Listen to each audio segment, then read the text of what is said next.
Welcome back to the Dancing SOBR podcast. Thank you once again for coming to this channel and continuing to come. Please subscribe. It really helps out the channel. This week we have a small business shout out. I want to shout out my local restaurant, YEYA'S, YEYA'S. Look up YEYA'S in Boyle Heights, right across the street from the Kiosco on 1st Street. My favorite little place to get chilaquiles. I want to give a shout out to our sponsor, Movita Juice Bar. Go to movitajuicebar.com to find a location, or you can also use your food apps, delivery apps, to order from Movita Juice Bar. And I want to give a shout out to Outer Circle Media, this little studio here on the west side where we make magic happen. Today's guest is sign painter, artist extraordinaire, Alex Gonzalez, aka Otis Woods. Let's get into it.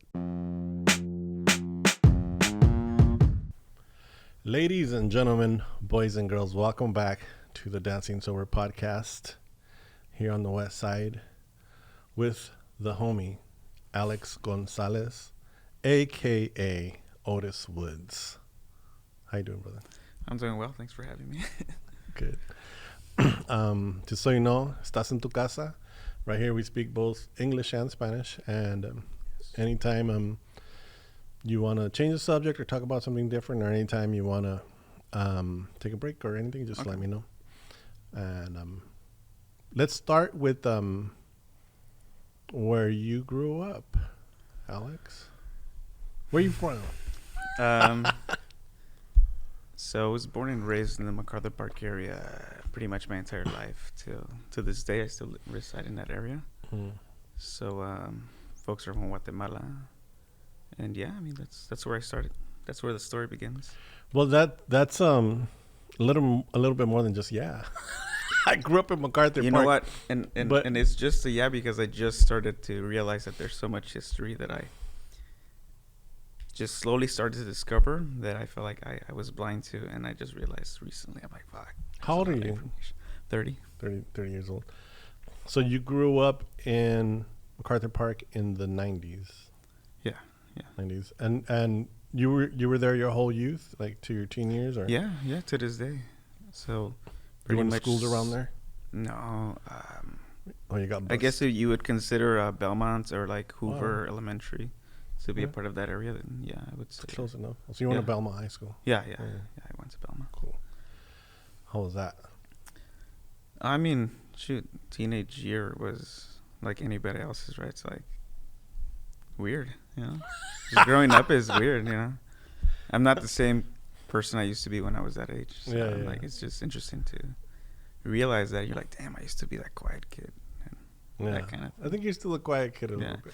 Yeah, I think it's a 50-50 of like intro and extrovert. So I can be really... That's one of the things that I noticed about you when I bumped into Alex last week at an art show, and when I first bumped into you, we didn't talk a lot because I had a In-N-Out burger in my mouth. right.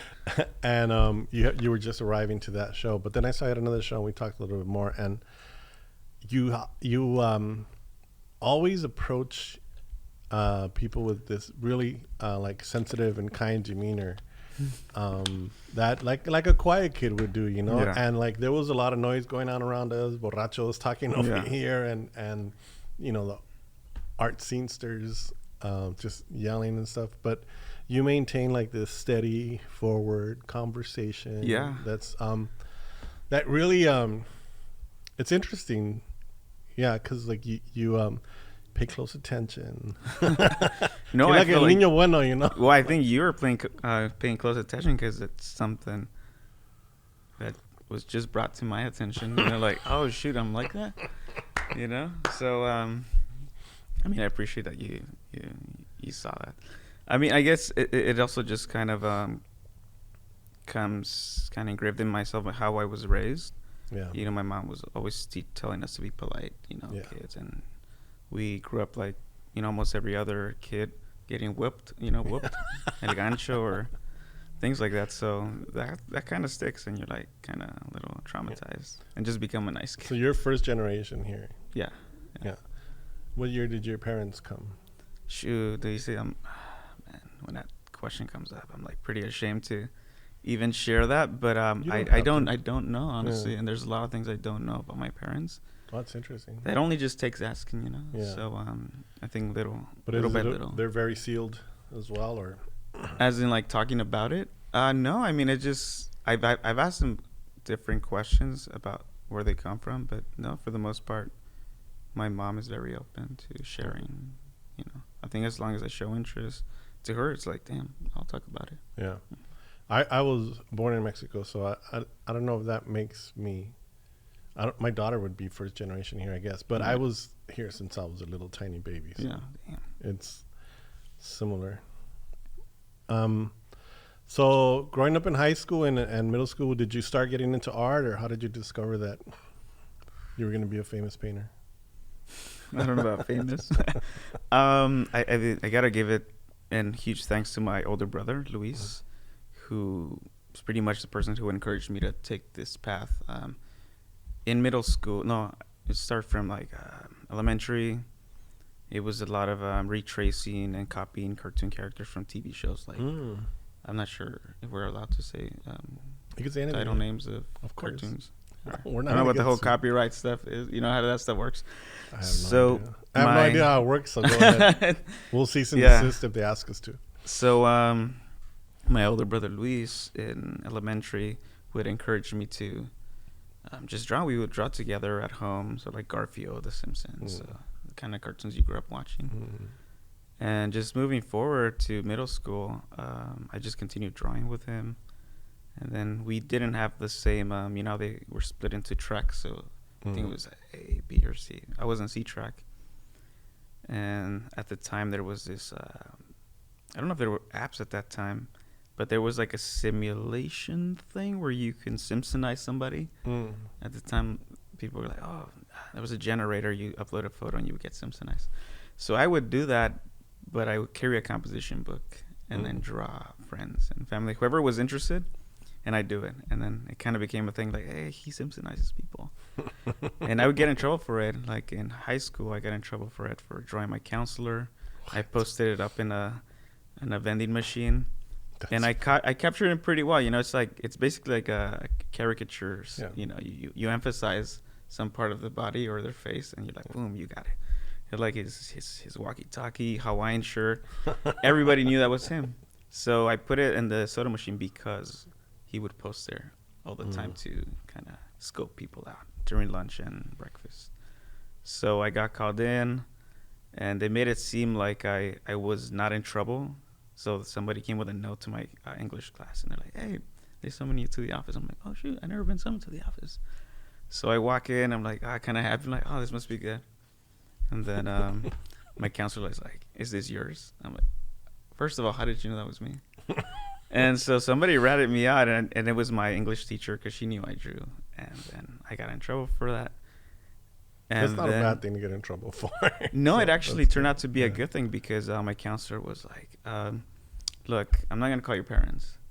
Yeah. But I don't want you to be doing it like this, you know. If he gave me a composition book, he's like, do it here. And so I was like, wow, okay. I didn't know you can get rewarded for this kind of thing, you know. And so that kind of served well to me because it was like a secondary push in school because I wasn't taking it serious. That's interesting. So, probably also because you didn't draw any like vulgar items around it. No, they were definitely not vulgar. Didn't say anything bad. No, it was just, I'm like, having a good time. Because it could have totally gone another way. Yeah. And I was too shy to go that route. Yeah. If friends told me like, yo, draw like a penis or whatever, like I would be too scared to do that. We can't say penis here. Yeah? No, I'm just kidding. I'm like, I thought you said we could say that's all good. So I was just too afraid or scared to do that, you know. Even ditching school, I couldn't do it. But anyway, so he gave me a composition book and took it from there. In high school, that's when the name itself, Otis Woods, kind of started developing. What's up with that? I think you told me the story once. I just so the listeners know, I photographed Alex about 2 years ago. I think it's a year. A year ago, yeah. For Metro. for a Metro project. They hired me to go around and shoot artists that had done Metro works, and we'll get into that, what you did for them in a minute. Okay. But so we've met once before where we spent a few hours together doing that photo shoot. And then just recently saw you again last weekend. Yeah. And now you're here.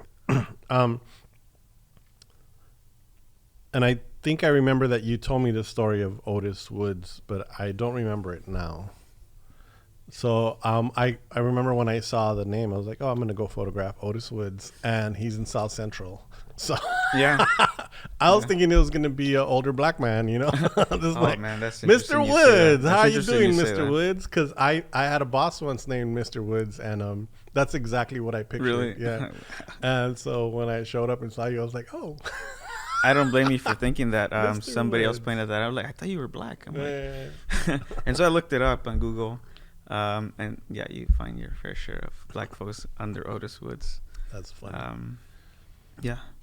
Wait, was so how did you get the name? So Otis, College of Art and Design, was one of the schools I wanted to enroll to at the time. So I'm like, oh man, I wanted to go there, and I never did enroll, so I never, got in. And then so you kind of like took ownership in your own way. Well, there was previous names I had before that because my friends were in just the graffiti scene. Yeah. So I was influenced by that. I was like, okay, so it was 3 names, I think. Shifter, Drawn, which is one of the ones that stuck more before Otis and before it became Otis Woods. And it was a Shifter, Drawn, and I think that was it, actually. Otis is a good one. 4 letters. Quick. So what happened with Otis, when I did switch to that, my friend was like, so there is somebody that writes that in the graffiti world. He's like, you don't want to create any beef. I'm like, being me, like, oh shoot, I don't. Okay, I'll back off. So I think one night I was thinking of like what kind of things I was drawing and painting. So I'm like, oh shoot, I'm drawing a lot of characters with a black background. So I'm like, okay. So I was thinking about the forest, and then I was drawing bears at the time. So I'm like, okay. I looked it up. What does Otis mean? It's also an elevator company. Yeah. And so even a better reason, I'm like, oh, I can use it as a metaphor of life going up and down. Mm-hmm. So I'm like, okay, that's cool. So I'm finding meaning to it. So then it serves a better purpose to have it. And so I was like, okay. So I ended up just adding Otis Woods and Woods together, and it as a whole thing became Creatures of the Night. And then after that, I never put any importance to it. I was just, okay. It became the thing that people I can't imagine you being a tagger. I can't either. Yeah, I don't think I can either. I was more of the look at it for friends. Oh, okay. And even then, that would scare me. Yeah. So, I had my years of that, but that was way back in like 1989. Yeah. When I was a teenager, yeah. That was a lot of fun.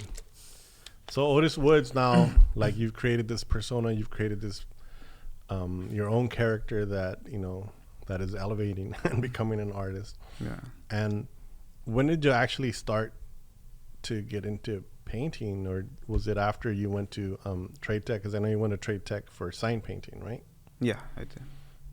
So a lot happened before I even got enrolled. And again, this just goes back to my older brother.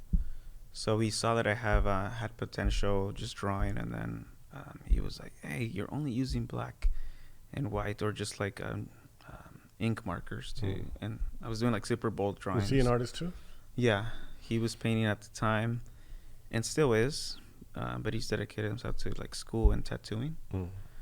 So he's like, yeah, you should try paint. And then he recommended me to look at these artists, and it went like that.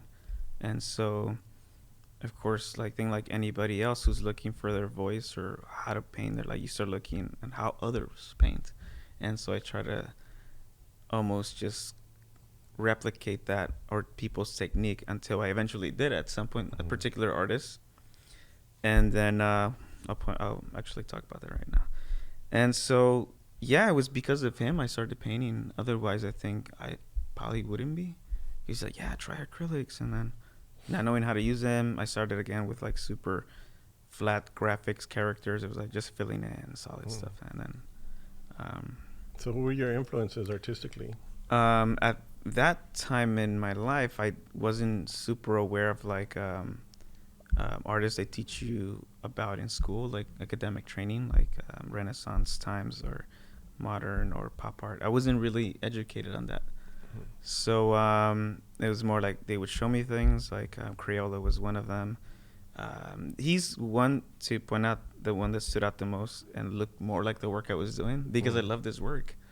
And so I was trying to be like him, and I'm like, fuck, okay. And then I figured it out. I figured out how he did it, but not exactly how he did it. I'm like, okay, I think I can do that.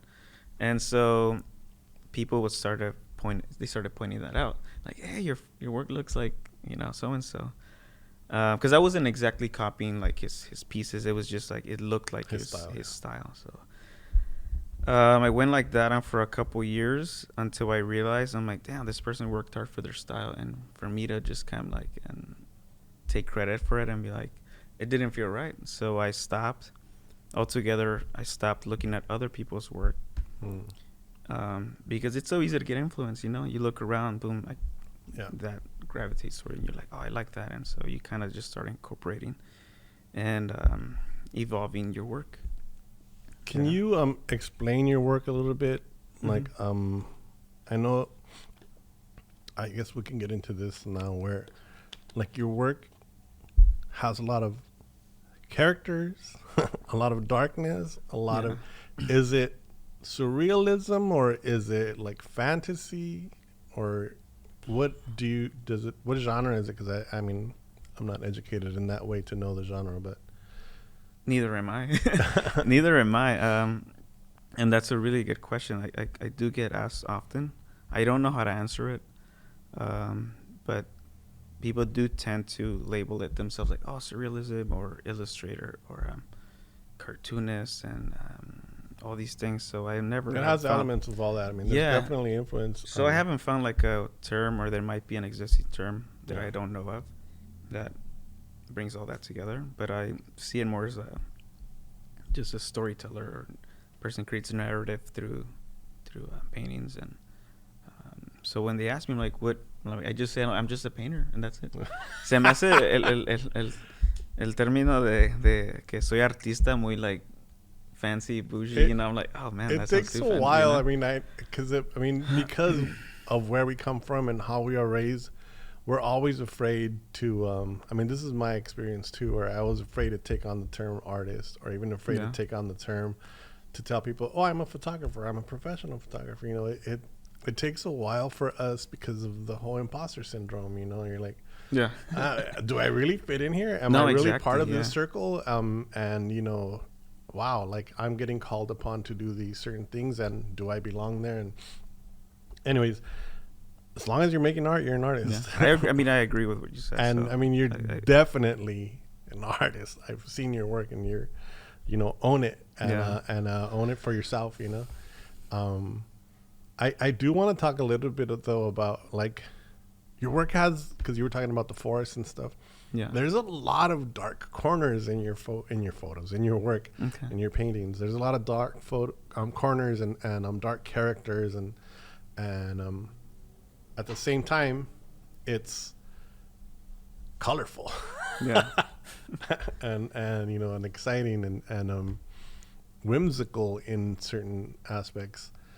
Where does that come from? Like the darkness side, or is there because being that you're like this soft-spoken guy, it's always like really nice and polite, and it just like I just want to like, so what we try to do here is like try to get at the creative process and why those things come up, and why do you have a reason for I think balance happened naturally or something? Definitely organically, but like everything, it has a core and a beginning and where it started. So during the time I did start painting, and I realized, oh shoot, I can paint. A lot of it was just for fun, and I felt like, oh man, I just want to paint because it looks great. A lot of it was ego. I'm like, shoot, I can paint this. I love painting texture. I love painting like figuring it out. Like it's like I like a good math problem. And after going through those mental thoughts of like, damn, this person, they developed their style, and for me to walk in and be like, shoot, I can paint like him. It was part of that reason why the work started changing. And when I started realize that I had been living in MacArthur Park area for 30 years, I'm like, shoot, I should have been painting about this, because this is part of me growing up, and there's a lot of history in it. And I was trying to figure out how I can incorporate not only the history of the park, my history, and then just the people's history in that area. So like those elements of having like dark areas in the work, or whimsical, fun, colorful, they're on purpose, because I choose to aim at all audiences, so then they can appreciate it, at least with their eyes. So as a kid looks at it, maybe the colors will bring them joy, that kind of thing. And so there's, of course, also serious matters in the work that is not always obvious, but because I reinterpret things in a different way, like using characters. So pretty much the best example I can give you is like an allegory, like Animal Farm. It was one of the first books I've ever read and never finished, but it was in school. But I always liked how they portrayed the story with farm animals, and there was like political issues within like the system in that farm. I was like, wow, that's intense, but also really powerful. It's like you hide a story, and sometimes you think you're just watching animal farms, farm animals in the story. And I'm like, okay, unless you pay attention, then you won't miss what's really happening. And that's what I've been focusing on lately with the work, but also on like intentionally bring bright colors, because I feel like not everybody wants a really dark looking painting. And I'm going to tell you one of the titles of your work. I was really interested in the titles. I love the titles, and they're all in Spanish. Most of them are. I put like English and just a form of being considerate of like the people who might be looking at your work. I'm like, not everybody speaks English. Okay, one of your titles is La oscuridad es fascinante. Right. Okay. That was actually inspired by this Spanish rock band called Enjambre, who I really, really love. And sometimes like just sometimes the titles itself don't have to mean anything, but out of that, sometimes you just make something in your head. I'm like, okay. Because we always find the positives in like just being able to see things in light. And I'm like, but darkness can also be beautiful. Yeah, of course. That's a beautiful title, and it's also a beautiful work. I don't think I saw a painting of yours that I didn't like. Yeah, like, thank you. All of your work is really like intricate, interesting, and just imaginative, Yeah, like really deeply imaginative. And this is a simple title, but hopefully people will look up this piece of work, Trabajo Decente. Oh, that's one of my favorites. And if you want to explain it a little bit, like visually what it looks like. Okay, I'll do my best to recall why I named it. It's just sometimes you name things and you forget why. But that's one of my most yet very simple, just by like it's the so image. Simple. Yeah, but I felt like it was one of my most precious pieces. But so the image, when you're looking at the image, it's basically this character carrying a load, but it's this huge blueberry in its back. And I always the reason behind it was more in like, I remember the times my mom used to go to laundry, and she used to balance the load in her head and carry the soap on her left and right. It's wild, man. She hasn't done it ever, like for a long time, because she's está envejeciendo, so that's heavy. So so now you got to do it for her. I know. I mean, I don't know if I could, but so that to me was powerful now, because I didn't think about that kind of stuff when I was young. No, I would see, I'm like, wow, my mom just is strong. Yeah. And she is, my mom is really strong in many shapes and forms. I'm like, wow. So, I mean, it's such a simple image. Yeah. Literally a character that, has no real face, no real gender, no real, it's just a body. And that's another carrying thing. A giant load on its back with a little tiny rope, like holding it in place. There's also the Atlas reference to it. I mean, obviously. Yeah, carrying the... And the non-gender was because, I like to consider a lot of things. I'm like, okay, we're going through some, times where, people are being labeled differently. So I'm like, okay, maybe... Yeah. So I leave it genderless and just let people interpret it the way they want. It's a beautiful piece. So tell us how you I mean, I've been in your studio because when I did your photos, and you have a ton of sign work. Obviously you went to trade tech to learn sign painting. What led you from like being young and wanting to be a painter to be like, oh, maybe I'll make some money doing sign work? I mean, was it just something to pay the bills, or? Oh, definitely. One, I didn't want to work at a job I didn't feel happy working in. Yeah. I was working at a brewery at the time. You weren't happy at a brewery? No, I'm just kidding. Oh man, I mean, after I clocked out, yeah, because we got like shift beers, so why not? So at least there, I was able to provide that service, and they had like chalk signs. So I did some jobs for them. Yeah. But during that time, that's when I picked up sign painting, like around 2016, and I finished 2018. And before all that, my brother had brought it up to my attention, and then two other folks from previous years taking the class, they did a workshop at art division, and then I was like, wow, this is like a kind of like a small calling. Right. So art division, yeah, so it was a small calling, and then I enrolled, and then I took it at 2016. So and at the time, art division is a nonprofit in the MacArthur Park area. Yeah.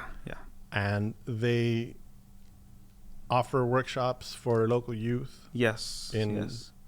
Any kind of art, or? So they've been there for 10 years plus, and they provide free classes to the youth that not only live in that area, but anybody that knows or found out about the program, to come and take from live drawing, advanced drawing, beginner's drawing, film, music, printmaking. And the list kind of goes on because they started adding new things every year. So the number in students has grown over that time. So they got in bigger spaces. They have a gallery now. It's really, I would look into it if anybody is looking for some kind of window of just, creativity, because it's open to ages from 16, if I'm not mistaken, 16 through 26. But it's free. I mean, taught by high level instructors from like schools from like UCLA, Art Center. Any famous artists that you might know? Oh man, there's a couple there, and if I missed some, damn, I feel messed up. So we have like instructors like Luis Serrano, Dan McCleary, the founder of the program, Patricia Yosen, Fabian Cerejido, Javier Carrillo, and it goes on, man. And now you go back there and you offer help too, or are you just part of the community? Because I've been a part of it for the years I've been active. They ask if I want to teach, do a workshop, and just based on the things I've learned, I can do a workshop of sign painting, just fundamental stuff.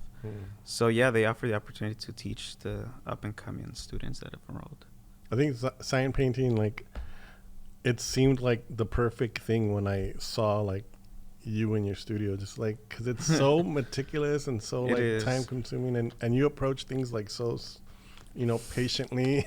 It's you need to have this, or in other words, slow. No, it's patient. It's patient, and it's attention to detail, which I completely lack. I want to do something in one take and then just put it away, and but I've seen other artists, of course, and even other photographers that they painstakingly try to get something perfect, and it's commendable. Yeah, I mean, everybody has a different approach, and I think as long as you get it done, whether you do it faster or slow, it's getting done.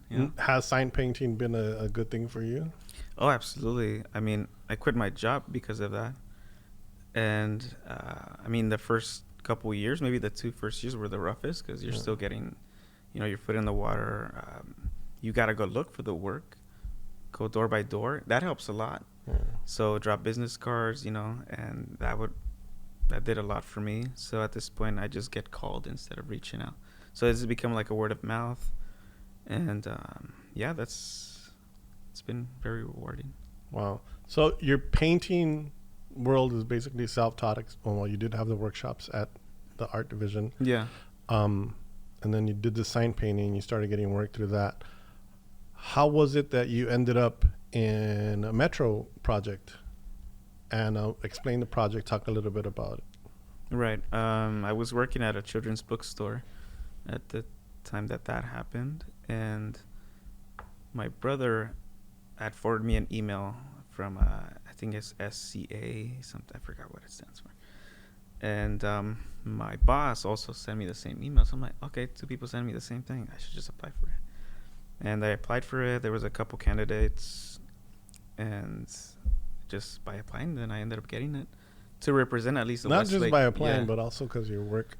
Yeah, you know, I gotta get myself more. Yeah, of course.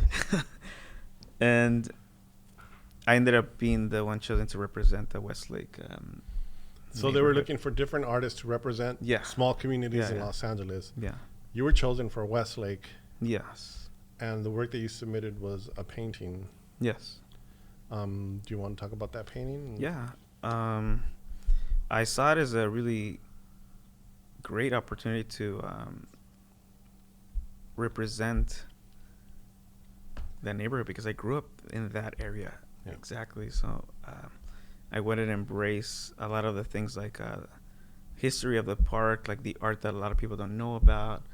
And so there's very iconic figures in the park. You incorporated the public art that's in the park that people just walk by a lot. From it's been there from like the 60s or years. Yeah. It's that big giant red history. UFO thing. Oh man, that is my favorite. That is my favorite sculpture. It's actually a candy.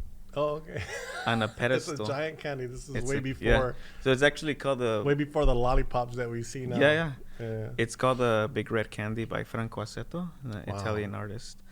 And so, because there's so much iconic things there, from businesses, storefront signs that are like,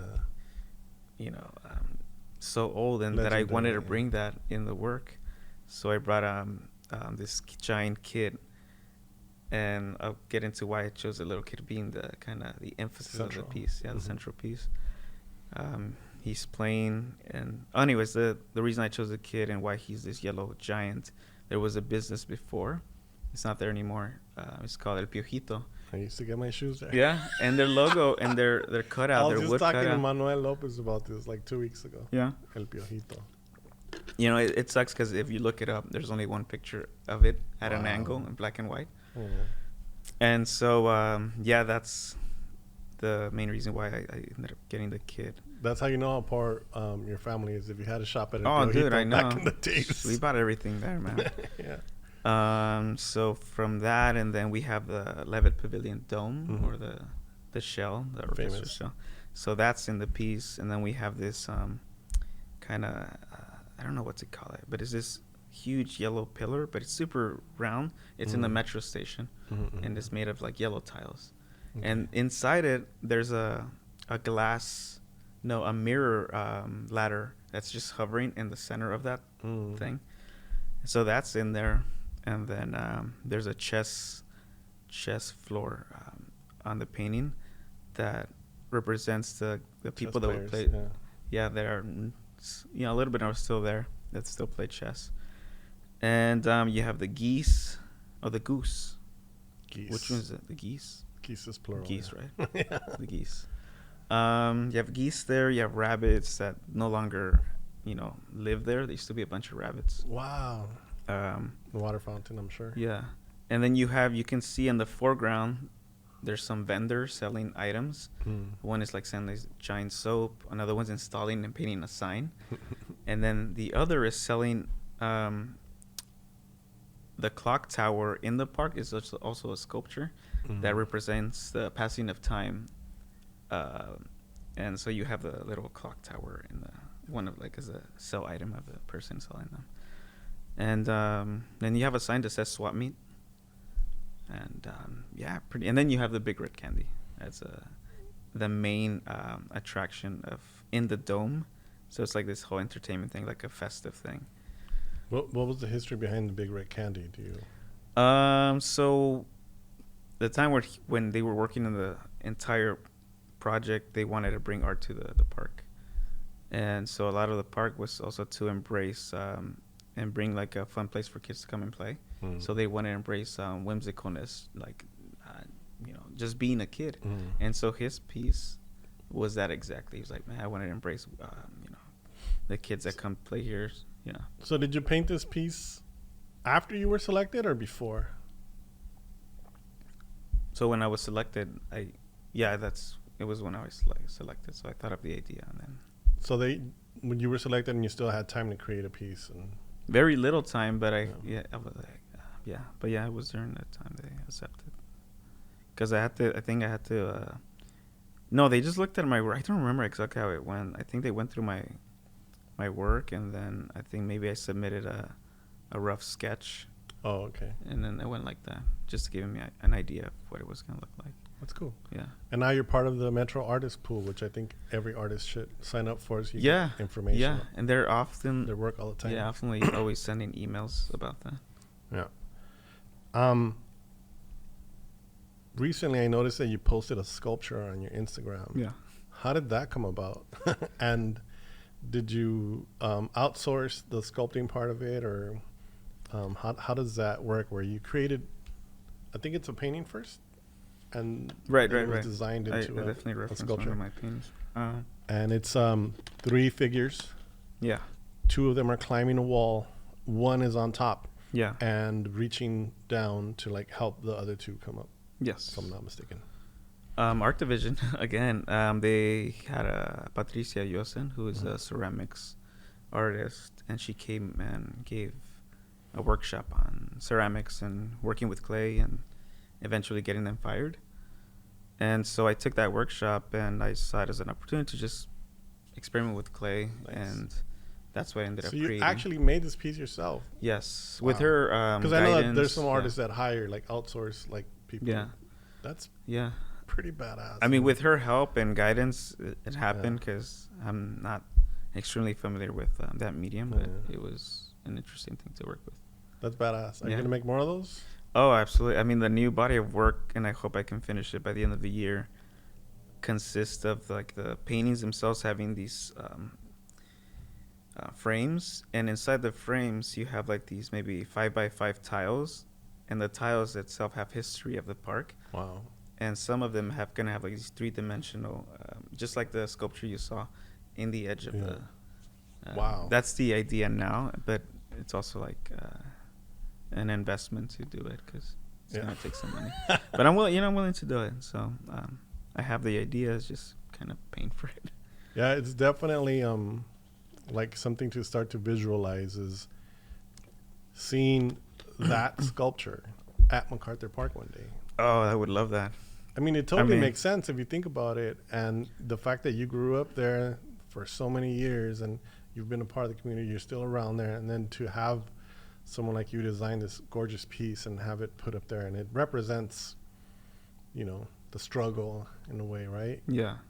I never thought about that, man. Like, yeah, you should start to visualize that. Right now it's more like, I want the work there to get restored and people to know more about it because there's such important pieces there. There's a big monument. When you get a chance, stop by. Yeah. It was a tribute, or I forget. Anyways, the artist called Dagoberto Reyes, Salvadorian artist. He did this monument that represents the migration of people. And you have all these small areas where you see like people watching TV. It's beautiful. It's a really strong piece too. So when you get a chance. Is that on 6th or on Wilshire or 7th? I think Parkview and 6th. You can't miss it, but it's on the. I think I know what you're talking about. On the 6th Street side of the park. Welcome to the 6th side. Yeah. Right there. Is that a reference to something? Psycho Realm. No, cool.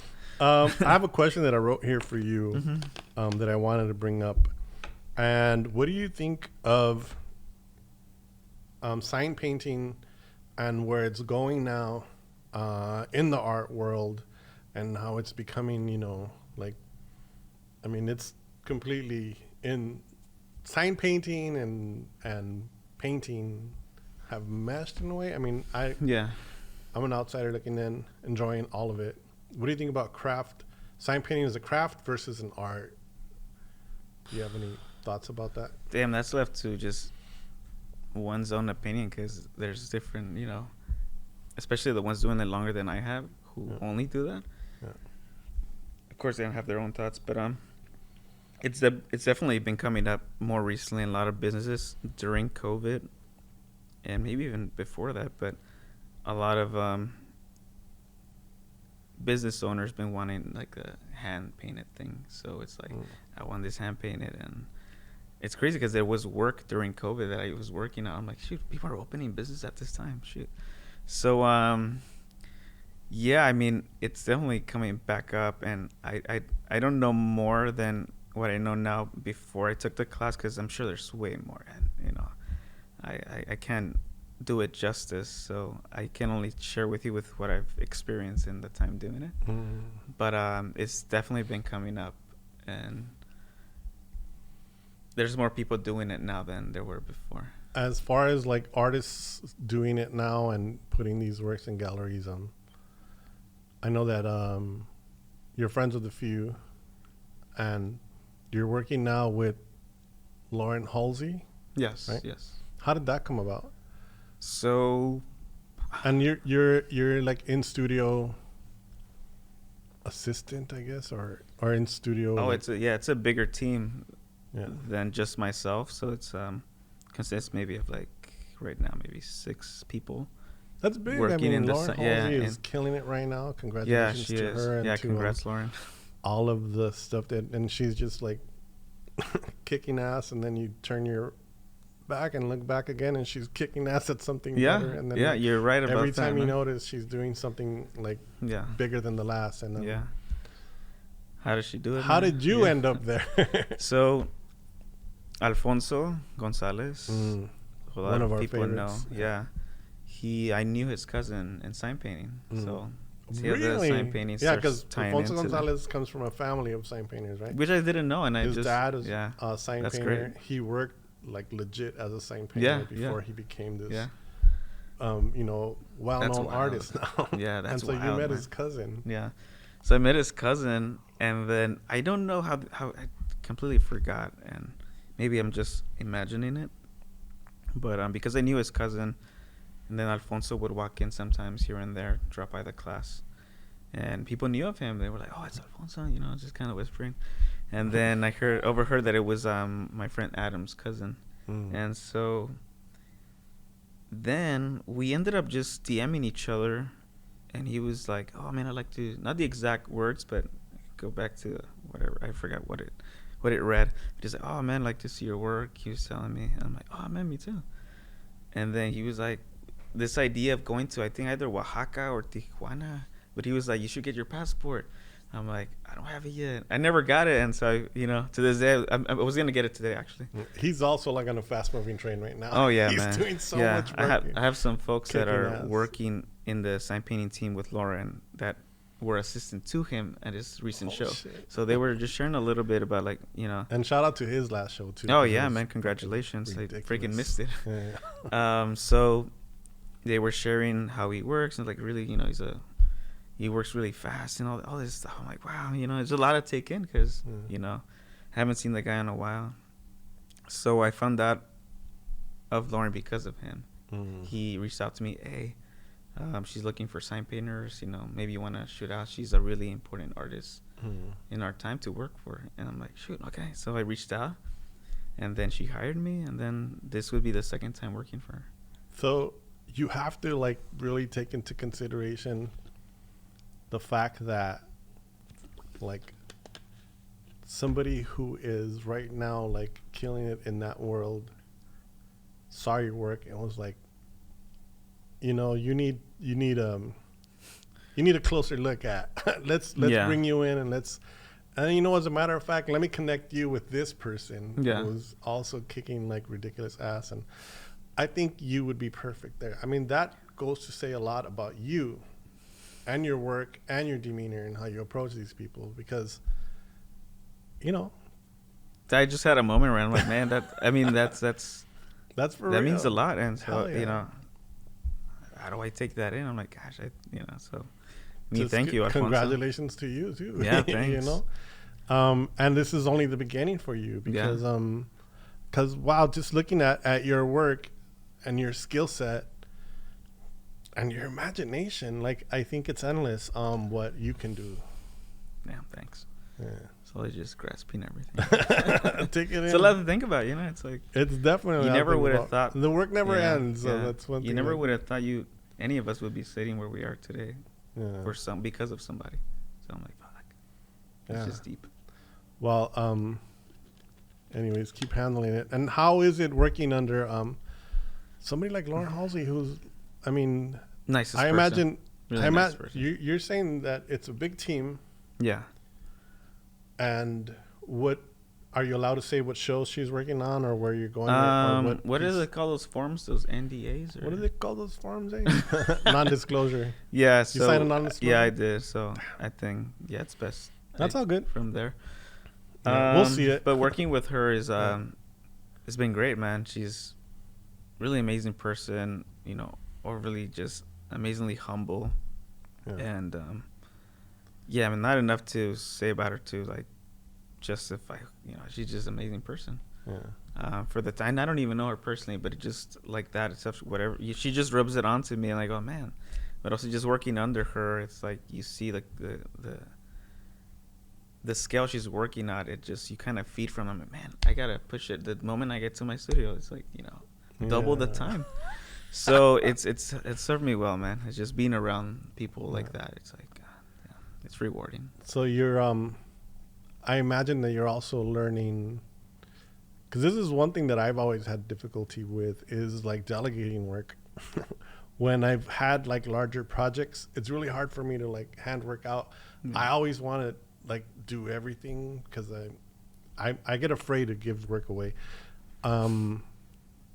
just because I want to control it in a way. But I'm not even like a control freak in any kind of way. I don't think so, at least. But I imagine you're learning like how to run a studio with a lot of people and how to delegate work and you know, the managing process, because you become, I'm sure at that level, you become a project manager. Like we have this project. Like in Lauren's position? Yeah. Yeah. Oh, and man. so I hope that you're, taking some of that with you. Every moment of it. Because you see her walk in and sometimes it's how really nice she is. She's always asking everybody how they are. Every now and then, like every morning she'll buy everybody smoothies and you're like, damn, you feel really comfortable because you're doing your part to take care of her and help her with the work, finish, as much as we can. And then she comes in and brings like smoothies and asking you one-on-one, like, hey, how you doing? And then you ask her the same. But you could also feel the amount of weight she has with this whole project, because she has to manage and look at people are going like, oh, getting texts from like, oh, can you take a look at this? And it's basically like that. So sometimes you never hear from her in the whole day. So it's a lot. And yes, that's something I'm really paying attention to, because having my studio on my own, it's stressful because I'm thinking about rent every day. What am I gonna do next? I know the feeling. Yeah, I tell friends like, man, make the jump. It's investing in yourself can be scary, and until you don't do it, then you're gonna be comfortable in that spot you're in, and that sucks because you're comfortable paying this amount of rent, and then you're just like that for a couple of years until you realize, damn, I should have gotten my studio. Because it's that good kind of pressure that allows you to go out and look for work. And you're like, shoot, I gotta apply for this, because when you weren't doing it, then you don't know if you would have gotten it. Are you currently applying for grants and things like that? I've been one of those other things that's been brought to me, and I should be, because they help a lot. A friend of mine shot me one a couple of days ago for a retreat. So I'm gonna apply for that. See how it goes. The simplest way to like find stuff is just look up requests for proposals.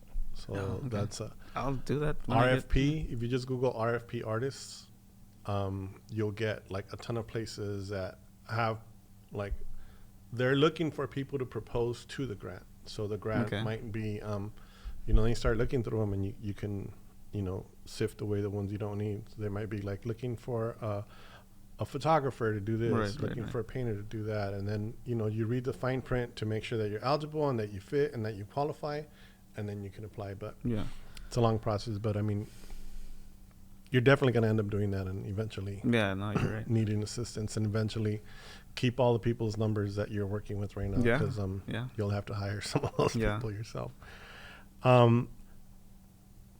I just want to ask you, like, well, just basically how you feel about like representing Guatemala and as a Guatemalan American, and I mean, I know LA is like all Mexican, and you hear a lot of that, but I don't hear a lot of like Guatemalan artists, being so. Yeah, you're right. Is that something that you also carry? Like, oh, absolutely, because you don't hear of many Guatemalan painters that I looked up at whatever I can get access in Google, or like oh, pintores guatemaltecos. You get a very few, very, very few. And so I would like to, represent that, and encourage, and I hope it encourages people, not only just from Guatemala, but, from anywhere else to whatever they're doing. Their main focus is to bring it up and make the, that effort to make themselves more visible. Because it's not, you're right, you don't hear about it quite often. So it feels like a responsibility. Yeah. Just one more thing before we get to the last question is, just because I'm amazed by your imagination, thank you. Is like, was there, or is there something that you can like credit with that kind of imagination, like where it came from? Everything. I mean, everything. I think that's the best way I can answer that. There's no specific thing, because... Did you watch a lot of cartoons? Did you look at a lot of artists? Or? That, just as I'm getting older, absorbing all this information, and that becomes what I start painting. It's like conversations, films, new experiences, new skills that you're adding. It just becomes this whole mush of this concoction of just different things, and everything is what leads to what I end up painting. It's not just one thing, like I'm painting one apple, No, of course. Yeah. But I imagine even if you did paint an apple, you would hide a lot of things in it. Most likely, yeah. I like doing that. So, I mean, are you one of those people that kind of like, we'll have a conversation and somebody will mention bread and you're thinking about bread for a whole week, and then somebody else will mention a nopal and you'll think about that nopal and that bread, and not until your pen touches the paper and creates that nopal in that bread do you feel like, no, actually, no. Released. No, I don't think so. No. I don't think I've ever had a moment like that.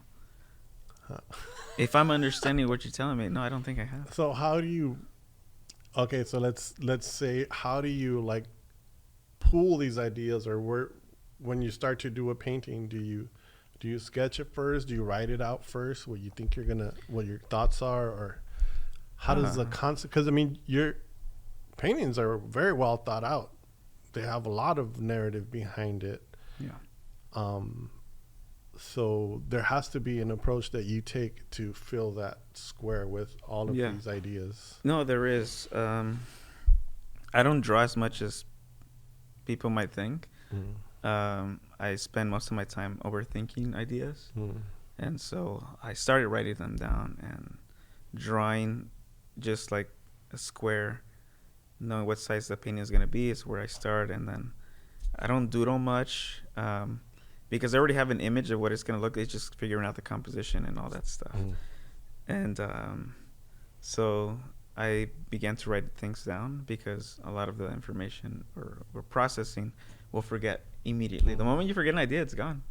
And it might come back. But so a lot of writing I started doing of just ideas, not like stories or anything. Because I think the stories just kind of organically grow on their own.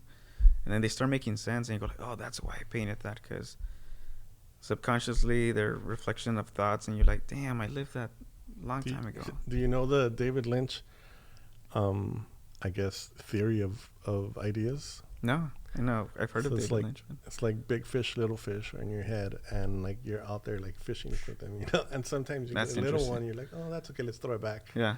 And, those ideas keep growing down there. You see, that kind of stuff. One day you pull out the big fish. Helps me generate ideas, like, because there's a metaphor to that, and I love metaphors, so that I would think that you should Google that.